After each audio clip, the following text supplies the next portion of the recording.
With work on the Cornwall Regional Hospital scheduled to be completed late next year, the parliamentary opposition is calling on the government to use emergency rules to quickly get the job done.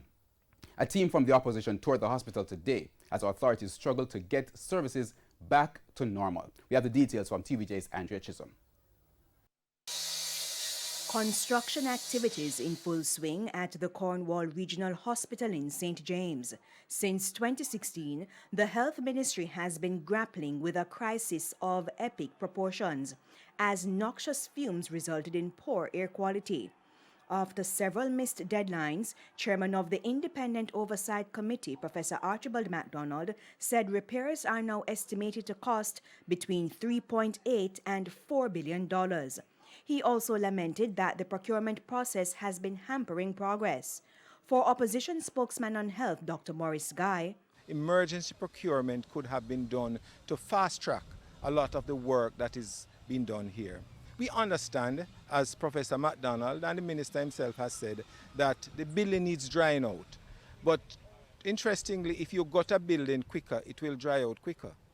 So the whole notion of drying out the building is really neither here nor there in the scheme of things. Nonetheless, Dr. Guy says it's not too late for his suggestion to be considered. We have seen instances now where we've been told that in an effort to give more space to the areas of medicine and surgery, that there's going to be additional construction on the former doctors and nurses accommodation.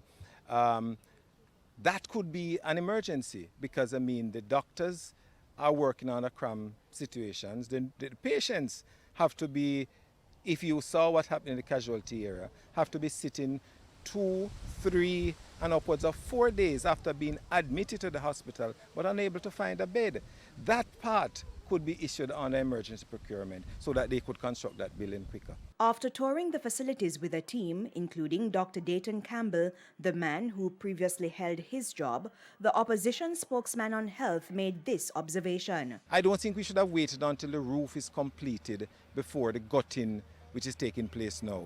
That could have been done simultaneously. For Dr. Campbell, he's suggesting that the portfolio minister, Dr. Christopher Tufton, holds a quarterly meeting with stakeholders to keep them updated. What he's doing is just a PR show, and you can look at the real condition of the persons and see it for yourself that he needs to forget about his image and focus on the health and wellness of the nation and do the things that are necessary. In the end, he will be commended if he takes the decisions, the hard decisions that benefit the people. Because what is taking place now is a band-aid over a gaping wound, and a pimple is going to turn to a sore, and then we're going to have to amputate that limb. But there's a glimmer of hope: the outstanding contribution of staff at the Cornwall Regional Hospital. They are working under horrendous conditions, and that they have been very ingenious in putting together a little makeshift arrangement so that they can deliver on an acceptable standard of care.